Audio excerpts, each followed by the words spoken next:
학개서 학개 1장 1절로 15절 말씀 한 절씩 교독하도록 하겠습니다. 다리오 왕 2년 6월 곧 그 달 초 하루에 여호와의 말씀이 선지자 학개로 말미암아 스알디엘의 아들 유다 총독 스룹바벨과 여호사닥의 아들 대제사장 여호수아에게 임하니라. 가라사대 만군의 여호와가 말하여 이르노라. 이 백성이 말하기를 여호와의 전을 건축할 시기가 이르지 아니하였다 하느니라. 여호와의 말씀이 선지자 학개에게 임하여 가라사대 이 전이 황무하였거늘 너희가 이때에 판벽한 집에 거하는 것이 가하냐. 그러므로 이제 나 만군의 여호와가 말하노니 너희는 자기의 소위를 살펴볼지니라. 너희가 만일 뿌릴지라도 수입이 적으며 먹을지라도 배부르지 못하며 마실지라도 흡족하지 못하며 입어도 따뜻하지 못하며 일꾼이 싹을 받아도 그것을 구멍 뚫어진 전대에 넣음이 되느니라. 나 만군의 여호와가 말하노니 너희는 자기의 소위를 살펴볼지니라. 너희는 산에 올라가서 나무를 가져다가 전을 건축하라. 그리하면 내가 그로 인하여 기뻐하고 또 영광을 얻으리라. 나 여호와가 말하였느니라. 너희가 많은 것을 바랐으나 도리어 적었고 너희가 그것을 집으로 가져갔으나 내가 풀어 버렸느니라. 나 만군의 여호와가 말하노라. 이것이 무슨 영권이요 내 집은 황무하였으되 너희는 각각 자기의 집에 빨랐음이니라. 그러므로 너희로 인하여 하늘은 이슬을 거쳤고 땅은 산물을 거쳤으며 내가 한재를 불러 이 땅에 산에 곡물에 새 포도주에 기름에 땅의 모든 소산에 사람에게 육축에게 송으로 수고하는 모든 일에 임하게 하였느니라. 스알디엘의 아들 스룹바벨과 여호사닥의 아들 대제사장 여호수아와 남은 바 모든 백성이 그 하나님 여호와의 목소리와 선지자 학개의 말을 청종하였으니 이는 그들의 하나님 여호와께서 그를 보내셨음을 인함이라. 백성이 다 여호와를 경외하며 때에 여호와의 사자 학개가 여호와의 명을 의지하여 백성에게 고하여 가로되 나 여호와가 말하노니 내가 너희와 함께 하노라 하셨느니라 하니라. 여호와께서 스알디엘의 아들 유다 총독 스룹바벨의 마음과 여호사닥의 아들 대제사장 여호수아의 마음과 남은 바 모든 백성의 마음을 흥분시키심에 그들이 와서 만군의 여호와 그들의 하나님의 전 역사를 하였으니 다같이요 때는 다리오 왕 2년 6월 24일이었더라. 아멘.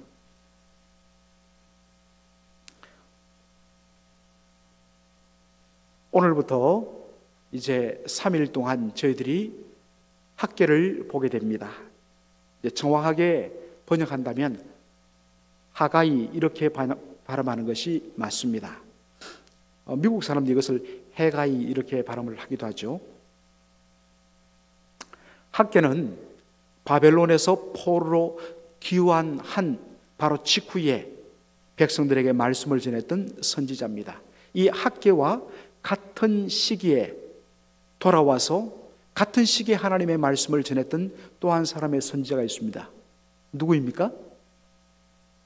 스가랴 선지자죠. 그래서 학개 다음에 스가랴 선지자가 전한 스가랴서가 나오는 것입니다. 그리고 이제 마지막 선지자가 말라기인데 그래서 말라기가 구약 성경의 마지막을 장식하는 것이죠. 자, 오늘 이 본문의 말씀을 사실 이해하기 위해서는 우리가 에스라서를 잘 이해해야 됩니다. 에스라서에 나오는 그 역사적인 배경들을 알아야만 오늘 왜 이 말씀이 이렇게 강렬하게 주어지는가를 우리가 알 수가 있는 것이죠. 주전 539년에 바벨론이 새로 일어난 페르시아에 의해서 무너지게 되어 있습니다. 539년에 바벨론을 무너뜨린 페르시아 왕 이름이 고레스입니다. 이 고레스 왕이 538년에 주전 538년 BC 538년에 칙령을 발표하는데 그 내용이 에스라서에 잘 나오죠. 바로 주전 605년부터 세 번에 걸쳐서 바벨론의 포로로 끌려왔던 모든 이스라엘 백성들은 그들의 고향 땅으로 돌아가도 좋다, 포로 해방 선언을 한 것이죠. 그러면서 단서를 답니다. 너희들은 돌아가서 하늘의 하나님 만군의 여호와 하나님의 성전을 예루살렘에 다시 건축하라. 필요한 모든 물자들을 우리 페르시아 제국이 다 되어주겠다. 그렇게 칙령을 발표합니다. 그래서 그 기뻐하는 마음으로 그들이 돌아오게 되는데, 그들의 그 감격을 담은 시편이 시편 126편이죠. 우리가 마치 꿈을 꾸는 것 같았다. 옛날에 여러분들 해방을 아마도 맞이했던 우리 어른들, 그 기억이 생생할 것입니다. 마치 꿈을 꾸는 것 같았다. 여호와께서 우리를 위하여 대사 큰 일을 행하셨다 하면서 그들이 수만 명이 총독 스룹바벨과 그리고 대제사장 요수아의 인도하에 그들의 고향 땅으로 돌아옵니다. 그리고 돌아온 지 이태 만인 BC 536년, 주전 536년에 예루살렘, 그 옛날 찬란했던, 그러나 바벨론 느부갓네살에 의해서 완전히 무너지고 불타버린, 기초만 밑에 조금 남아있는 그 예루살렘 바로 성전 그 자리 위에다가 이제 돌을 쌓고 새롭게 성전 건축을 시작합니다. 얼마나 기쁜 마음으로 시작했던지. 그런데 북쪽에 있던 사마리아 사람들이 내려와서 제안을 합니다. 우리도 여호와의 성전 건축에 동참하고 싶다고 그렇게 제안을 합니다. 여러분, 한 사람이라도 더 필요한 바로 그때에 이런 제안을 받았으니까 얼마나 기뻤겠습니까? 그런데 이스라엘 백성들, 예루살렘에 거하는 이스라엘 백성들이 단호히 거절합니다. 이유는 그들이 사마리아 사람이었기 때문입니다. 여러분, 이 사마리아 사람은 바로 이스라엘이 북왕국 이스라엘과 남왕국 이스라엘로 나눠져 있었는데, 북왕국 이스라엘이 먼저 멸망을 당했죠. 북왕국 이스라엘은 주전 722년에 아수르 제국에 의해서 완전히 멸망을 당합니다. 그리고 수많은 사람들이 저 아수르 지역으로 포로로 끌려가고, 그리고 북방에 있던 민족들을 밑으로 데리고 와서 거기에 살게 하면서 두 민족들을 혼합시켜 버립니다. 바로 이 혼혈 족속이 누구냐? 사마리아 사람들입니다. 단순히 사마리아 사람들이 혼혈 족속이기 때문에, 피가 섞였기 때문에 안 되라고 한 것이 아니었습니다. 사마리아 사람들은 여호와 하나님을 믿는 신앙도 가지고 있고, 동시에 북방 민족의 피가 섞여 있기 때문에 북방 민족의 우상 숭배도 같이 혼합된 혼합주의 신앙을 갖고 있었습니다. 단호히 거절했습니다. 이유는 뭐냐? 왜 우리가 나라가 망하고 하나님의 성전이 불타고 우리가 포로로 끌려가서 그토록 고생했느냐? 우리가 여호와 하나님도 오케이, 그리고 바알도 오케이, 그리고 수많은 다양한 신들도 오케이, 혼합주의 신앙 때문에 우리가 망했고 이토록 고초를 당했다. 그렇기 때문에 두 번 다시 이러한 어려움을 우리가 당할 수는 없다는 것이었습니다. 그래서 다시 시작하는 여호와 하나님의 성전을 재건하는 이 일에 혼합주의 신앙을 가진 사마리아 사람들을 동참시킬 수가 없었던 것입니다. 힘들어도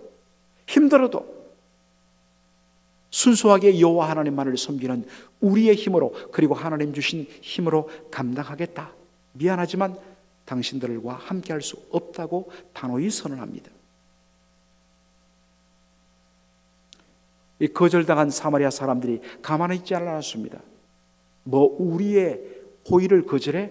이놈들 두고 보자. 그래서 뭐를 했느냐? 그 당시 이 페르시아에서 파견한 이 이스라엘과 그 북쪽의 모든 지역들을 관장하던 페르시아 관리들에게 뇌물을 줍니다. 그리고 부탁을 합니다. 무슨 일이 있더라도, 당신들이 원하면 더 드릴 테니까 무슨 일이 있더라도 이 예루살렘 성전 재건만은 막아주십시오. 참 이 못된 관리들이요, 황제가 칙령을 내렸는데도 불구하고 돈을 받고서 바로 사마리아 사람들의 청을 들어줍니다. 그래서 성단 건축을 이런저런 이유를 들어갖고 중단을 시켜버립니다. 언제까지 중단했냐면 오늘 본문 바로 다리오 왕 2년까지. 다리오 왕 2년이란 것은 주전 520년입니다. 주전 536년에 성전 건축이 재개되었다가 다리오 왕 2년까지 중단되었습니다. 몇 년 만입니까? 몇 년 동안입니까? 16년 동안 중단된 것입니다. 여러분, 이 집에 가셔서 에스라서를 한번 쭉 읽어보십시오. 거기 보시면 이런 역사적 배경들을 쫙 알 수 있습니다. 이런 역사적 배경을 알아야만 말씀이 이렇게 열리게 되어 있습니다. 바로 이런 시점에서 하나님께서 학개 선지자를 통하여 이스라엘 백성들에게 말씀하신 것이 바로 학개서입니다. 자, 여러분, 학개 1장 2절을 다시 보도록 하겠습니다. 만군의 여호와가 말하여 이르노라. 이 백성이 말하기를 여호와의 전을 건축할 시기가 이르지 아니하였다 하느니라. 백성들이 핑계를 댑니다. 우리도 하고 싶지만 여전히 사마리아 사람들이 방해를 하고 있다. 여전히 페르시아의 관리들이 여러 가지 이유를 대어서 건축을 막고 있다. 그러니 우리도 어쩔 수 없는 것 아니냐? 한편으로 보면 틀린 말 아니었습니다. 분명 방해가 있었고 허락이 여전히 나지 않았습니다. 그런데 하나님께서 학개 선지자를 통해서 주신 책망이 뭐냐? 자, 3절 4절 한번 보겠습니다. 여호와의 말씀이 선지자 학개에게 임하여 가라사대 이 전이 황무하였거늘. 이 황무했다는 것은 루인, 황폐했다는 것입니다. 짓다 말았기 때문에 여러분들, 우리가 가끔 이렇게 운전을 하다가 보면 분명 한 10년 전부터 지었던 것 같은데 방치되어 갖고 이 골조만 서 있는 채로 아주 흉물스럽게 그쪽을 지나면 음산한 느낌이 들 정도로 얼마나 보기 싫습니까? 16년 동안 방치되었다고 생각해 보십시오. 이 전이 황무하였거늘 너희가 이때에 판백한 집에 거하는 것이 가냐? 이 판백한 집이란 것 두 가지로 해석될 수 있는데, 하나는 여러분들 집 안에 이렇게 좋은 목재를 잇대어 갖고 나무로 벽과 천정을 이렇게 잇대어서 그렇게 치장한 그 집을 바로 판백한 집이라 이렇게 번역할 수가 있습니다. 또 이것을 다른 각도로 보면 집 안팎에다가 아주 깨끗하게 회로 깨끗하게 하얗게 그렇게 발라서 칠을 해놓은 그런 집을 의미한다고도 어떤 학자는 이야기합니다. 어쨌든 간에 아주 럭셔리하게 그리고 번듯하게 자기 집은 아주 깨끗하고 아주 화려하게 그렇게 꾸미면서 여호와 하나님의 성전은 지금 저렇게 흉물스럽게 방치하는 것이 하나님 앞에 가냐? 이것이 학개 선지자를 통해서 주신 하나님의 엄중한 책망이었습니다. 결코 옳지 않다는 것입니다. 여러분, 사무엘하 7장 말씀을 기억을 한번 하셔야 되는데, 거기 보면 어떤 장면이 나옵니까? 전쟁이 다 끝나고 하나님께서 사방에 평안을 주셨습니다. 바로 그 시점에 다윗의 마음에 이런 양심의 가책이 들었습니다. 2절에 보니까 나는 백향목 궁에 거하거늘 여호와의 언약궤는 하나님의 궤는 여전히 휘장 가운데 있다.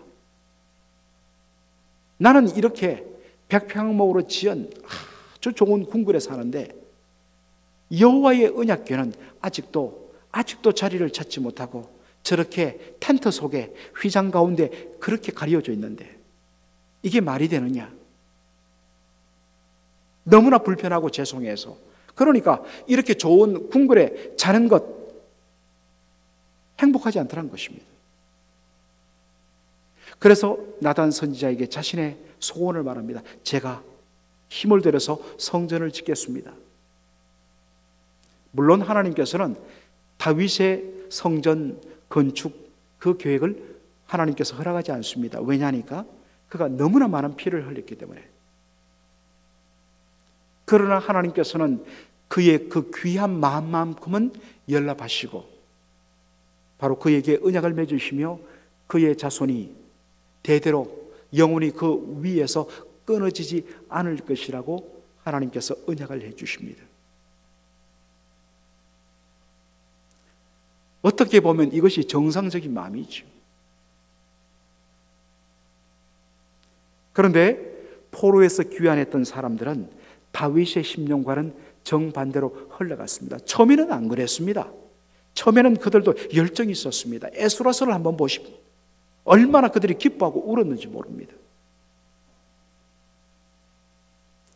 그런데 여러 가지 이유에 있었던 간에 성전이 그대로 방치되어서 흉물스럽게 남아있는데 자신의 집들은 화려하고 사치스럽게 치장을 하는 것입니다.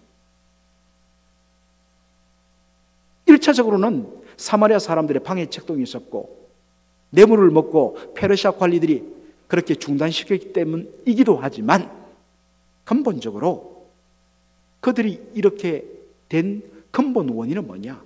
여호와 하나님에 대한 경외의 마음이 식어졌기 때문입니다. 하나님의 은혜에 대한 감격이 사라졌기 때문입니다. 자신들이 왜 포로에서 해방을 받았고 지금 이 고국 땅으로 그리고 예루살렘으로 돌아와 살고 있는가? 왜 자기들이 이곳으로 보내어졌는가? 보내신 하나님의 그 소명에 대한 소명의식이 식어져 버렸기 때문입니다.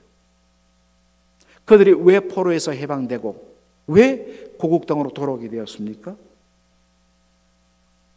고국에 돌아와서 잘 먹고 잘 살고 행복하게 이야기를 만들어가며 살기 위해서? 아니에요. 분명히 주전 538년에 하나님께서 바벨론 이 페르시아의 왕 고레스를 통해서 하나님 그의 마음을 움직여서 이스라엘 백성들을 해방시킨 가장 중요한 목적은 돌아가서 여호와의 성전을 재건하는 데 있었습니다. 하나님의 성전을 지으란 건 뭐겠습니까? 번듯한 예배당 지으란 것 아닙니다. 그 속에서 바로 하나님과의 예배가 회복되고 예배를 통하여 하나님과의 만남이 회복되고 하나님의 은혜의 관계가 회복되고 그리고 왕이신 그 하나님의 다스림과 통치를 받아 하나님의 말씀에 순종함으로 하나님 백성다운 삶을 살라는 것, 이것을 위해서 성전을 건축하라는 것이었습니다.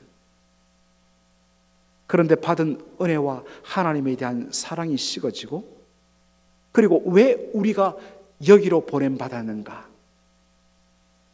소명의식이 상실되었기 때문에 지금 그들이 이렇게 살고 있는 것입니다. 여러분, 하나님의 은혜에 대한 사랑의 감격이 식어지고 메말라지면 반드시 이런 현상이 일어납니다. 하나님을 향한 열망과 하나님과의 관계가 점차 식어지고 어떤 의미에서는 흉물스럽게 남은 성전처럼 하나님과의 자신의 관계가 그렇게 멀어지면서 자신의 영적인 모습이 흉물스러운 성전과 같이 됩니다. 그러나 그런 것은 아랑곳하지 않고 오직 눈에 보이는 자신, 자기 가족, 그리고 나의 어떤 것들, 그것들을 치장하기에 바쁜 것이 바로 사랑에서 멀어지고 하나님의 경외의 심령이 식어진 사람들의 특징이란 것입니다.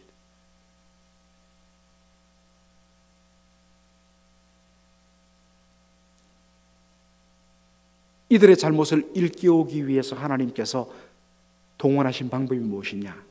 바로 고난과 징계였습니다. 학개서 1장 6절 한번 보시기 바랍니다.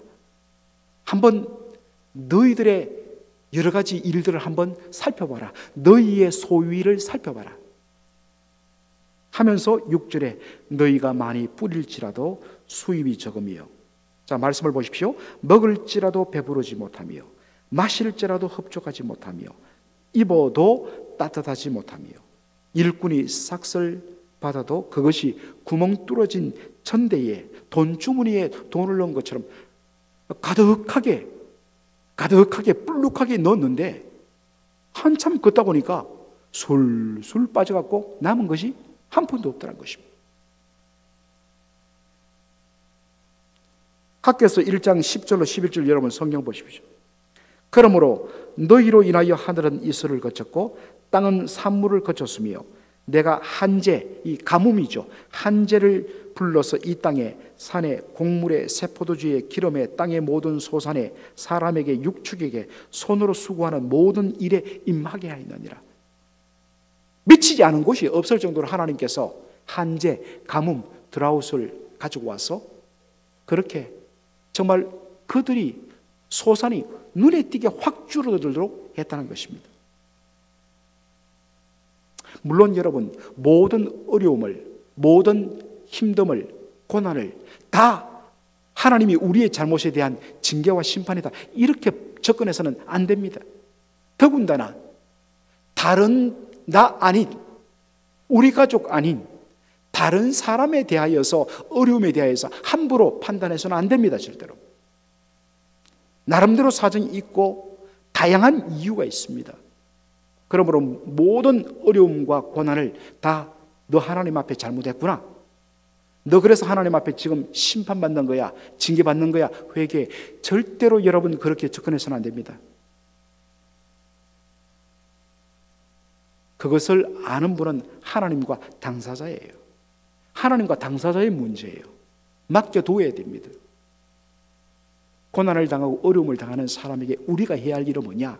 위에서 기도해주며 함께 아파해주며 위로하는 것만이 우리의 일입니다.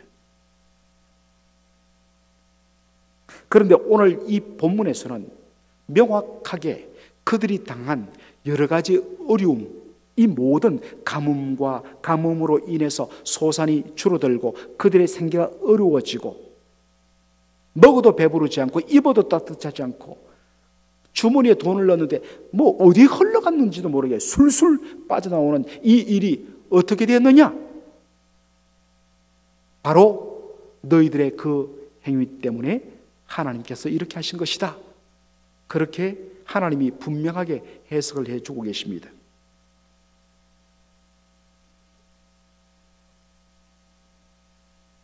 그러나 여러분들 한번 생각해 보십시오.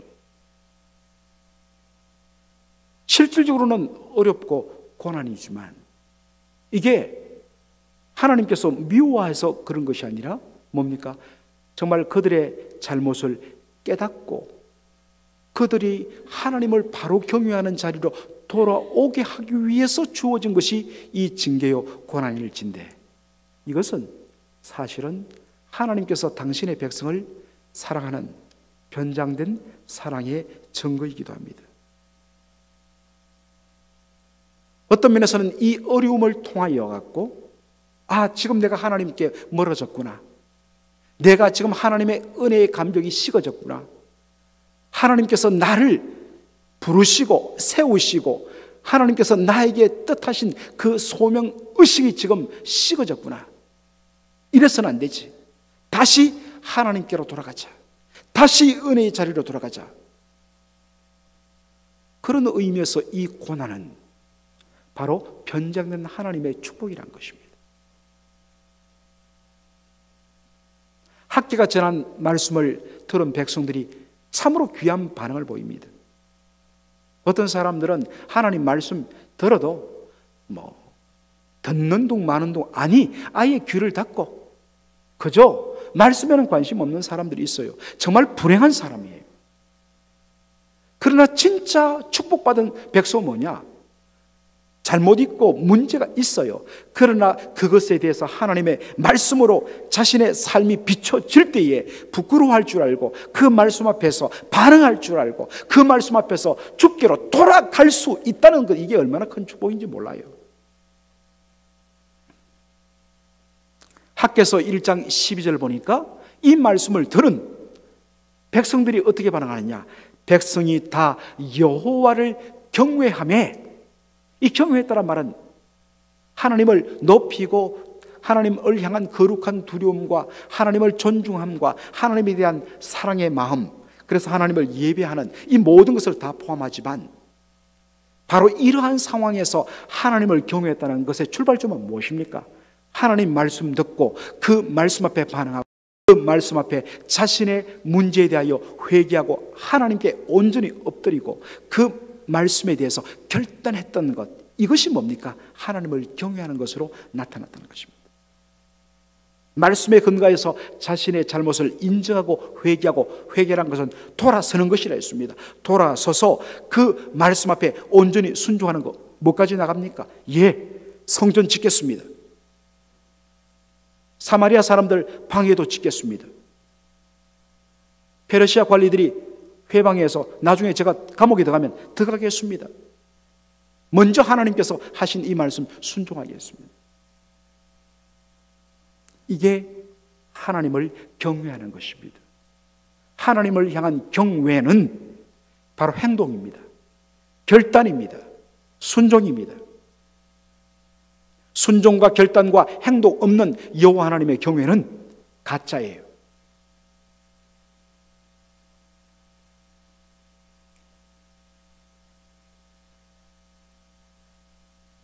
하나님을 사랑한다, 하나님을 경외한다면 증거가 있어야 됩니다.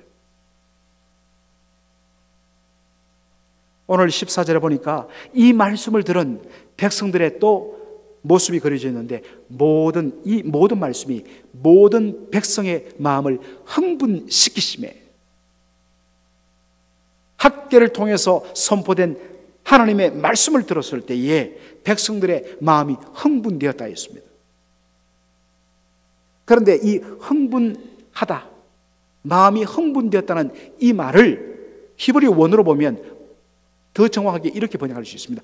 Awake, 일깨웠다는 것입니다. 지금 백성들은 뭡니까? 어떤 면에서는 흉물스럽게 방치된 그 성전, 어떤 면에서는 그것이 자신들의 지금 영적인 실태였다는 것입니다. 그런데도 그것은 알아보지 않고 내 속사람은 흉물스럽게 좀 변해가고 있는데, 내 속사람은 죽어가고 있는데, 그 사람만 꾸미고 치장하고 자신의 심령 속에 거하시는 하나님의 성전은 흉물스럽게 방치되고 빛을 잃어가고 있는데, 자기의 어떤 면에서는 외적인 집만 그렇게 아름답게 치장하고 투자하는 데는 관심을 쏟는, 이게 뭡니까? 영적으로 좀 잠들었다는 것입니다. 사망의 깊은 잠에 빠졌기 때문에 그렇게 되는 거예요. 제대로 깨어나면, 정신 차리면, 야, 이게 뭐냐? 아이고 부끄럽다, 주님 죄송합니다, 말씀 앞에 결단하고 회개하고 돌아가고 하나님의 은혜 자리로 돌아가고 행동하고 결단하고, 그런 일이 일어난다는 것입니다. 그런데 왜 그렇게 되지 않느냐? 지금 잠에 잠겼기 때문입니다. 바로 그때에 하나님께서 주의 종을 보내시고 학개를 통해서 하나님의 통렬한 말씀을 전합니다. 그들의 영적인 실상을 보여줍니다. 그 말씀의 나팔 앞에 잠들었던 그들의 영혼이 깨어나는 것입니다. 영적인 잠에서 깨어나고 보니까 세상에 너무나 죄송하고 너무나 멀리 가 있고 너무나 엉뚱한 방향으로 열심을 내고 있는 그들의 모습을 보게 된 겁니다. 이게 뭡니까? 흥분시키는 겁니다. 말씀으로 말미암아 백성들의 영적인 잠을 일깨운 결과로 나타난 것입니다. 우리 각자의 삶과, 그리고 우리 가정과, 그리고 우리가 함께 한 몸 위로 섬기는 우리 맥걸린 한인 장로교회 이 신앙 공동체에게도 동일한 것이 바로 이 내용입니다. 하나님에 대한 경건, 경외함, 하나님을 향한 거룩한 두려움과 하나님을 사랑하는 것, 이것이 실제로 행동으로 바로 우리의 결단으로 나타나야 하는 것입니다. 말씀을 들을 때에 그들이 영적인 깊은 잠에서 깨어났듯이 우리가 지금 자고 있는 이 영적인 잠에서 깨어나야 하는 것입니다. 지금은 로마서 13장 13절의 말씀처럼 지금은 자다가 깰 때인데 여전히 자기 영광에 취해 있고 자기 자랑에 도취되어 있고 영적인 깊은 잠에 지금 빠져 있는 것은 아닌가? 지금이야말로 영적인 은혜의 회복과 영적인 감동이 일어나야 할 때입니다. 자다가 깰 때입니다. 어떻게 이 일이 가능하냐? 하나님의 말씀을 들을 때입니다. 사랑하는 성도 여러분, 오늘 우리 학개서 1장을 보면서 저와 여러분의 영적인 지금 현실을 한번 진단해 봐야 합니다. 혹시 백성들처럼 열심히 씨를 뿌렸는데도 거두는 것은 없고 지금 기갈 상태에, 가뭄에 의해서 기갈 상태에 빠진 것처럼 혹 나는 지금 영적인 기갈 상태에 빠지지는 않았는가? 아모스 8장 11절에 정말 기갈 중에 가장 극심한 기갈이 뭐라고 되어 있습니까? 여호와의 말씀을 듣지 못한 기갈이라. 배고프면, 굶주리면 몸은 고달픕니다. 그러나 반대로 먹는 것은 문제가 없는데, 육신에 필요한 것들은 문제가 없는데, 그러나 내 영혼이 그렇게 말라가고 있는데도 그것을 느끼지 못한다면 이것만큼 비참한 것은 없다는 것입니다. 심지어 말씀은 듣습니다. 말씀은 듣지만 말씀을 들을 귀가 없어서, 귀가 열리지 않아서 주께서 귀 있는 자는 들을지어다 했는데 들을 귀가 없어서, 아니면 말씀에 대하여 귀를 막고 있어서 그러므로 말미암아 말씀이 없는 영적인 기갈 상태는 아닌지, 여러분 제대로 말씀을 듣지 아니하면, 말씀을 들을 귀가 없으면 영적인 기갈에 시달릴 수밖에 없어요. 그렇게 살 수밖에 없어요. 자기가 지금 영적으로 어떤 상태인지 도무지 알지 못하고 살아갈 수밖에 없습니다. 그래서 하나님께서 제 마음속에 지난 한 달 동안 계속해서 제 마음속에 우리 교회에 어떻게 다시 일어나고 살아나고 회복될 것인가? 말씀으로 돌아가자. 그래서 2019년 올해는 4일밖에는 시간상 할 수밖에 없는데, 이 4일 동안 집중적으로 정한 주제가 말씀으로 새롭게입니다. 몇 시간마다 말씀으로 인하여 우리가 어떻게 회복될 것인지에 대해서, 그리고 그 회복을 위해서는 근본적으로 출발점은 말씀이다. 말씀으로 돌아가자. 말씀에 대해서 열심을 내자. 읽고 묵상하고 배우고, 수십 년간 신앙생활을 했는데도 성령 어디가 어디 붙었는지도 모르고, 그래서는 안 된다는 것입니다. 한번 정말 주님 앞에 서서 정말 우리의 부끄러운 모습으로 서기 전에 제대로 한번 말씀의 은혜 가운데서 제대로 한번 신앙생활하고 제대로 한번 하나님을 경외하고, 하나님의 말씀으로 인해서 내 영혼이 흥분되고, 말씀으로 인해서 내 영혼이 감동되고, 말씀으로 인해서 내 영혼이 깨어나서 정말 담대히 일어서는 그런 은혜 한번 누려보자. 한 사람 한 사람이 그렇게 모아질 때에, 그 모인 성도들이 다 깨어나서 일어날 때에 여러분 생각해 보십시오. 정말 이것은 놀라운 일이 될 것입니다.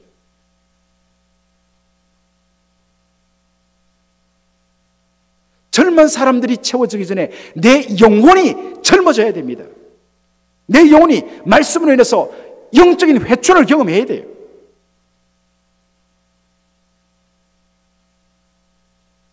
그래서 노인들도 꿈을 꾸고 노인들도 예언하고, 이 꿈 예언은 다 하나님의 계시의 수단, 말씀 아니겠습니까? 성령이 임하시면, 성령이 부어지면, 말씀의 은혜가 임할 때에 우리의 영혼이 회복되고 우리의 영혼이 새로워질 수 있는 것입니다. 바로 교회 공동체의 새로움은 말씀의 은혜로 바뀌어진 나 한 사람으로부터 출발됩니다. 다른 사람 돌아볼 거 없어요. 나로부터 출발되고 나로부터 시작되면 되는 거예요. 그걸 위해서 뭐 했냐? 말씀 앞에 엎드려야 돼요. 말씀의 배움의 자리에 나와야 돼요. 우선순위를 거기에 정해야 됩니다. 그런 은혜와 사랑으로 사실은 2019년에 선포될 말씀이 아니라 바로 2018년 마지막에 연결되는 말씀인 것입니다. 그런 은혜와 사랑 가운데 다시 새롭게 회복되어지는 바로 자신과 우리 가정과 우리 교회 되기를 주의 이름으로 축원합니다. 아멘. 기도하겠습니다.